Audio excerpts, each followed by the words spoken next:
Hello and welcome to episode 8 of WriteCast Between the Pages. My name's Stuart and I'm one of your co hosts. And my name's Florianne, and I'm your other co-host. And today we're joined by author Maisie Chan. Maisie Chan is a British Chinese author. She has written early reader books for Hachette and Collins and a collection of fairy tales, myths, and legends and stories from around the world for Scholastic, as well as many stories for the Big Think, a well-being curriculum based around stories for primary school children. She also started the Bubble Tea Writers to support and encourage new British, East and Southeast Asian writers in the UK. Originally from Birmingham, Maisie now lives with her family in Glasgow. When Maisie isn't writing, she enjoys yoga, dim sum, and singing really loud. She has lived in the UK, the US, and Taiwan. Welcome to the show, Maisie. It's lovely to have you here. Thanks for having me. I'm really excited. Yeah, It's no, really nice. I was so excited to have you on the show because obviously we are both in Glasgow and obviously I've met a few times in person, so I'm really excited to chat to you today. Yeah, thanks for having me. Yeah, I did notice in the intro, I was like, a fellow Glaswegian. Yeah, Yeah. I have to say I.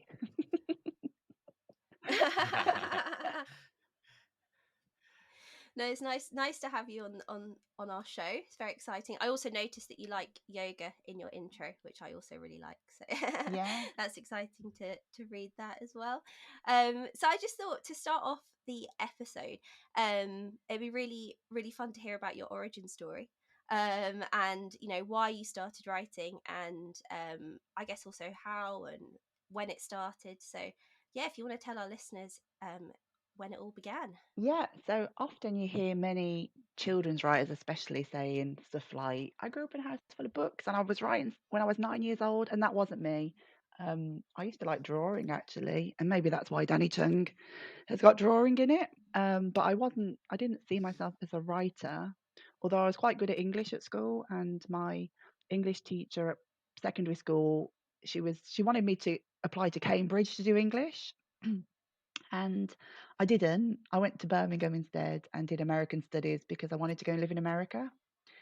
And I guess my origin story begins on my third year of uni because I went to live in America, and it was quite frivolous. I mean, my whole thing about doing American studies was that I liked American films.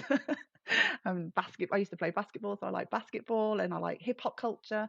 So kind of my whole sort of education was about me just having fun. And so I went to America, and I went to Berkeley, which is in California, and it was 40% Asian American, and it just blew my mind. And coming from England, I mean, Birmingham's quite multicultural, but I still was pretty much, one of the only British Chinese people in my class.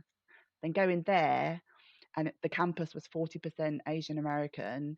They had like Asian American studies, so you would learn Asian American history and literature, and that really sparked something in me because when I got home, when I came back to Birmingham, I saw no authors that looked like me, no stories, and I wanted to fill that gap, but I didn't for quite a long time. And I think what that trip to America did was spur me on to like search for my identity. So after I did a master's in American film and literature, and I looked at sort of race and representation of Chinese men in Hollywood. After that, I went to go and live in Taipei to learn Mandarin because it's a really good place to go and learn Chinese. And there's such lovely people there. Um, and I did learn Chinese for a few months, sort of 5 months, and I was planning to be there 2 years, but then my mum had a heart attack. And so I flew back home, and she passed away a few days after. And I remember going back to Taiwan just to collect my stuff and say goodbye to everyone. And someone asked me what I was going to do with my life, and I blurted out, I'm going to write books. And I don't know where that came from.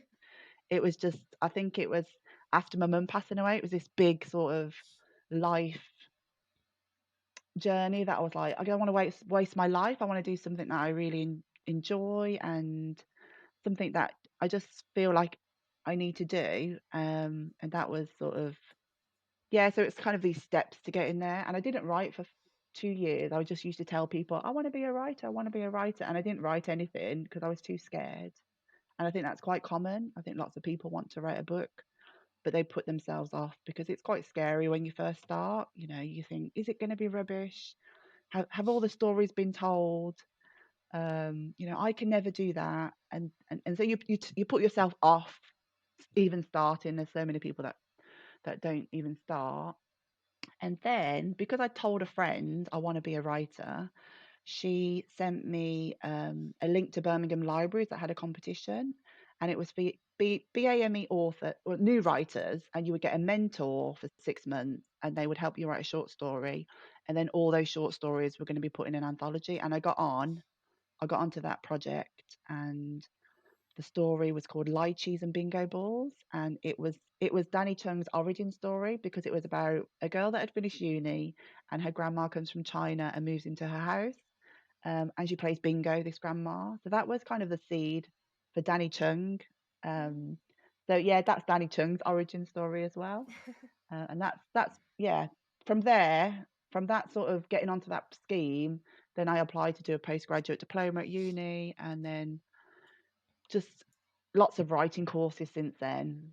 Um, and yeah, it's been sort of 15 years or something like that. So to have my debut novel out, people think it's all shiny and new, but it's been a very long journey. Yeah, that's so interesting to hear, and I think a lot of people will find that very relatable, and a little bit comforting as well, that you're not just an overnight success, because I think that people can become quite disheartened when they see that. So a lot of hard work and years and foundations have gone into developing your work, but also the Yeah. actual story of Danny as well. Yeah. So when I do teach creative writing, or I do a workshop or something, I always say, if you've had something rejected, or keep all of those ideas, because you never know, in 10 years time it might be your next new novel. And I do lots of recycling of stories myself.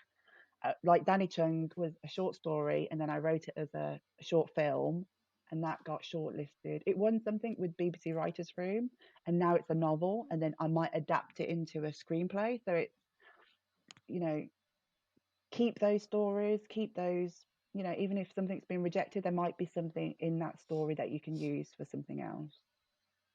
Yeah, really good advice. Thanks for that. Now, you kind of hinted at having done, a number of things throughout your career to help you develop. Now, I know you were part of the Megaphone program that was founded by Layla Rashid. And I know that for you, having spoken to you, it was a big part of your writing development. Um, how did it prepare you for life as a writer, and how important part of your path was it on to becoming a published author? So Megaphone, so it was a Publishers Association and Arts Council funded, and it funded 5 writers, BAME writers, that wanted to write a children's book over a year. So we had mentoring with Lila, and then we had like masterclasses with Patrice Lawrence, Candy Gourlay, Alex Wheatle, and Catherine Johnson, like massive names in children's writing. And we got a showcase at London Book Fair.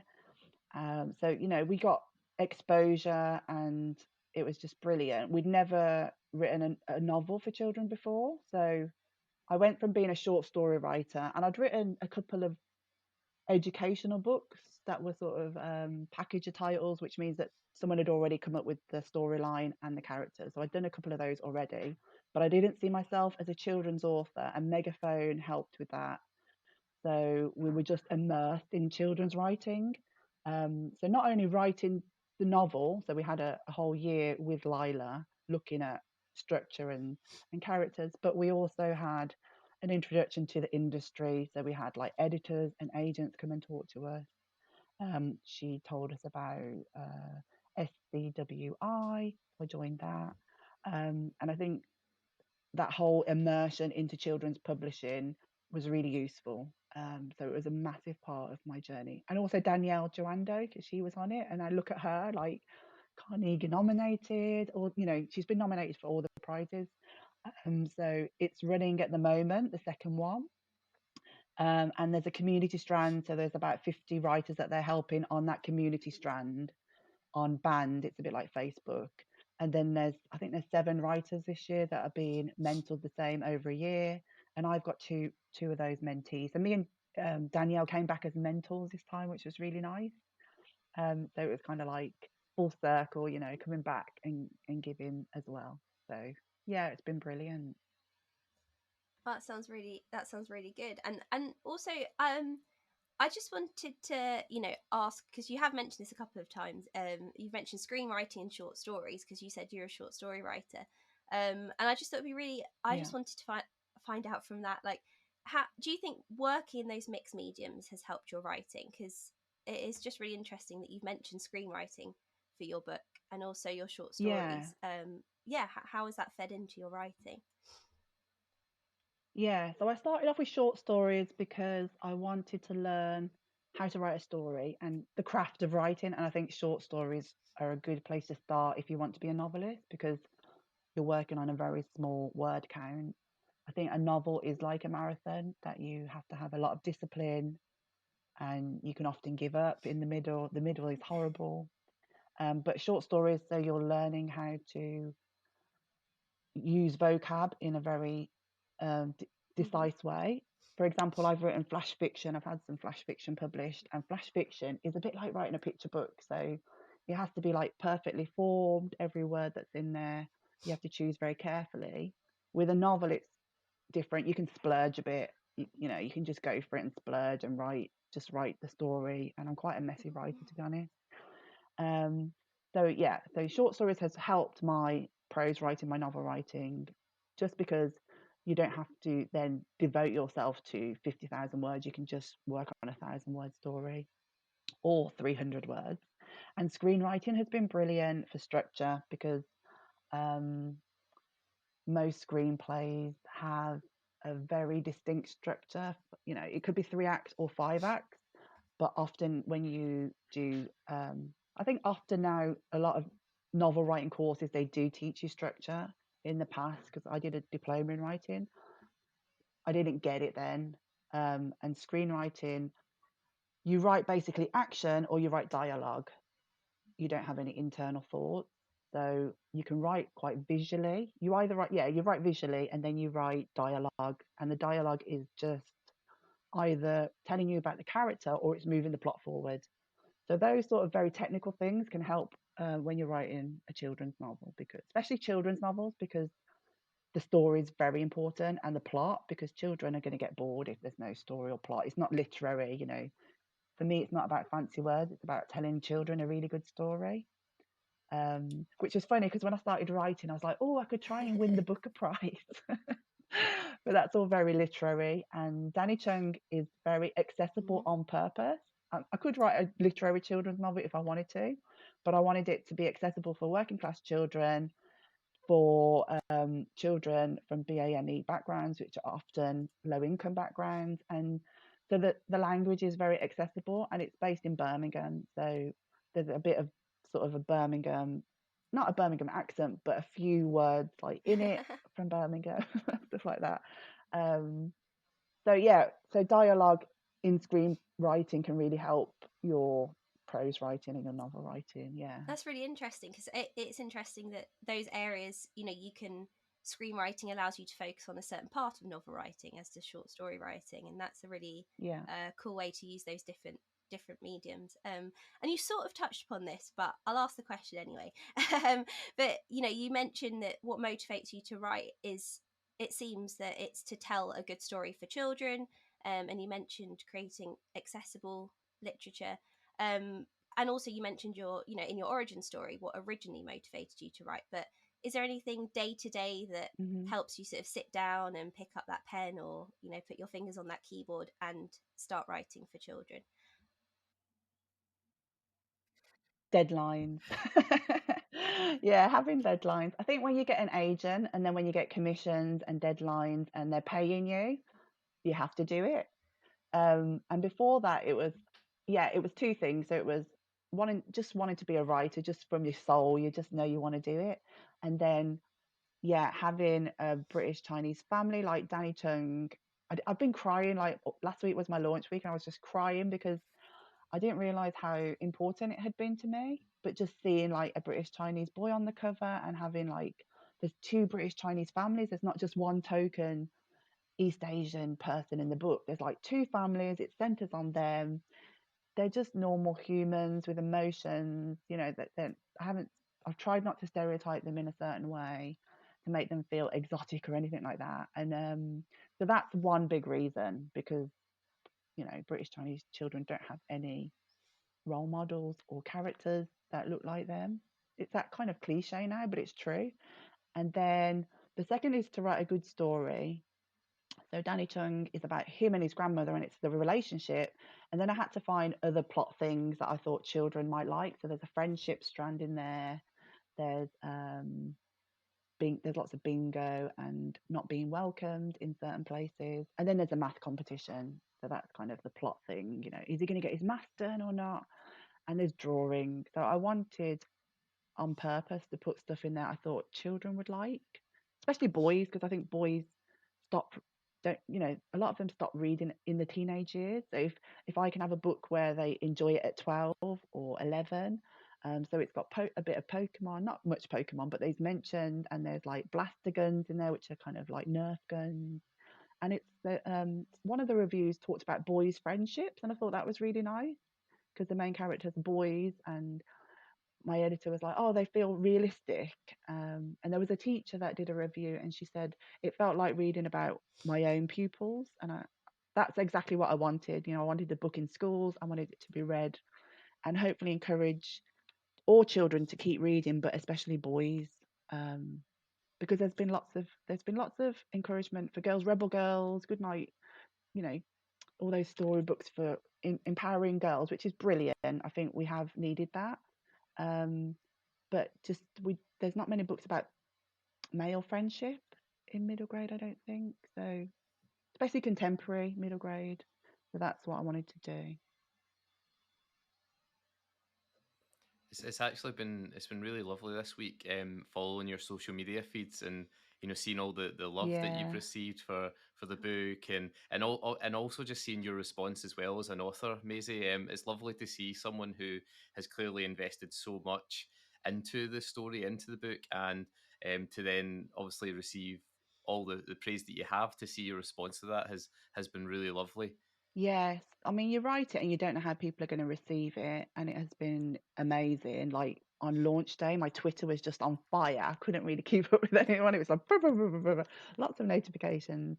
But that is years of being on Twitter as well, and having like these networks and connections with people, and it's reciprocal. So if you boost other people's books, then they might boost your book, and just be nice, I think, and not just be in it for promoting yourself. So yeah, if you're a new author, if you're not published yet but you want to write for children, start just being part of the conversation now, even before you get an agent.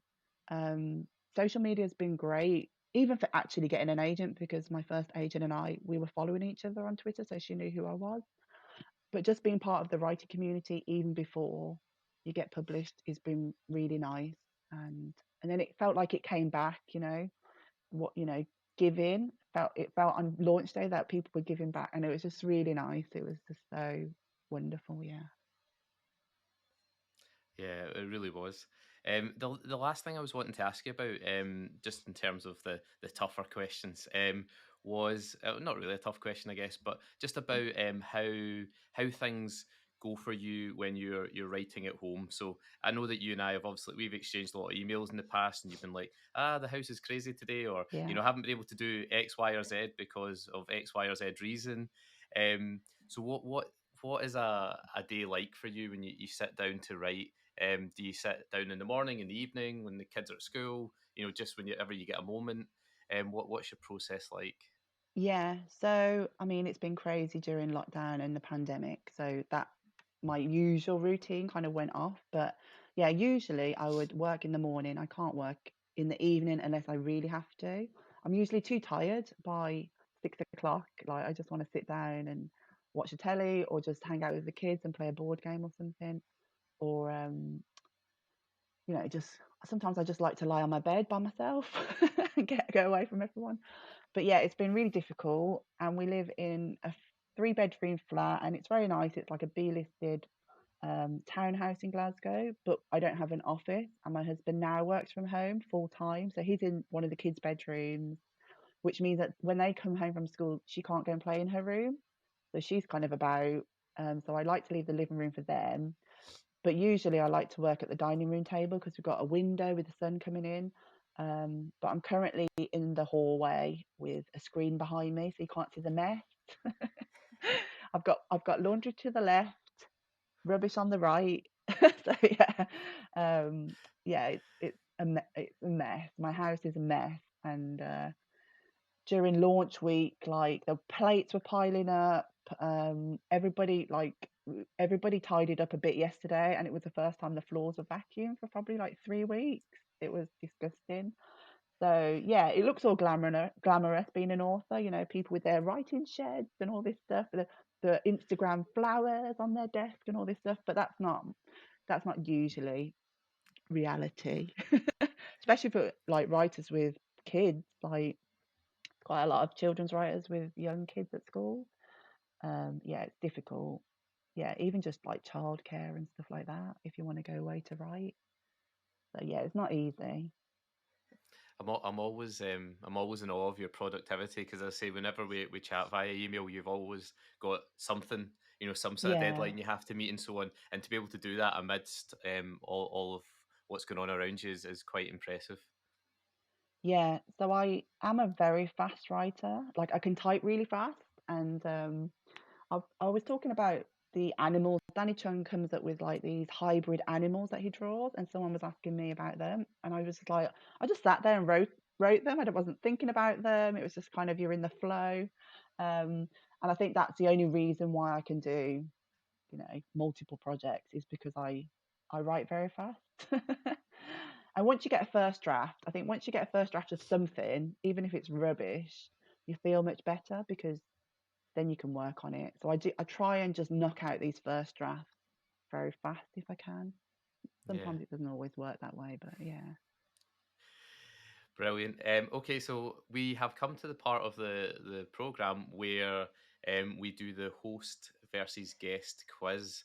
Now, the questions are usually just a selection of children's literature questions. Usually, certainly the ones that I write are ones that hopefully are quite well known.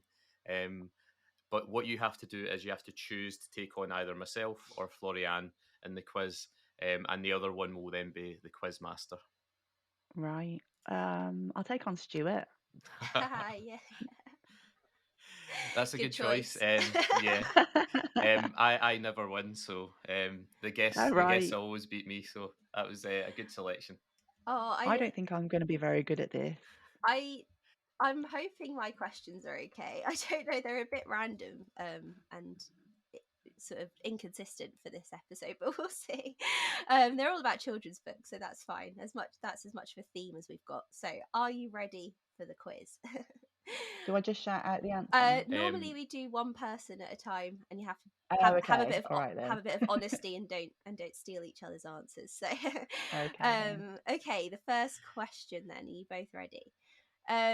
What is the name of Matilda's teacher in the Roald Dahl book? So the one she likes, I should say. The nice teacher. Yeah. So Maisie, do you want to go first? Yeah. Is it Miss Honey? And Stuart? Got a nod Yeah, from it's Miss Stuart. Honey. Yeah, it is. Yeah, well done both of you. Yeah, Miss Honey. Oh yeah, I was like, yeah, the one she likes. I should have been more specific. Okay, well done. So Stuart, you got a point there. No, Yay. you are good at this quiz. I'm being mean. So can you name any winning or shortlisted titles from the Blue Peter Awards 2021 for Best Story? So there were one winning and two shortlisted. So can you name one of the three? Stuart, do you want to go first? Yeah, A Kind of Spark, the Elle McNichol one. Yeah. And Maisie? She won it. I was going to say Anisha, Accidental Detective, but I think that was the year before, wasn't it? Oh, you're both right. Yeah, Oh, so both right. So Elle won and Serena got shortlisted, and then Simon James Green was the other shortlisted. He's another person who's connected to Write Mentor, so it's quite exciting to read 3 people that we've worked with. But so it was L1 and then those 2 shortlisted ones. So well done. You also both get a point because you just had to name one. Yay. So well done. Maybe these are too easy. Okay, this is going to be a tricky one for me to give points for, but can you name any food item that the caterpillar eats in The Very Hungry Caterpillar? So Maisie, do you want to start on that one? Any food item. I'm going to have to read from this long list and check. On the page where it's got loads of food, Yeah. because it eats fruit, obviously, but then there's that page I've where he just eats got lots of any of the fruit. food that he eats throughout the book. Sausage. Any of the food.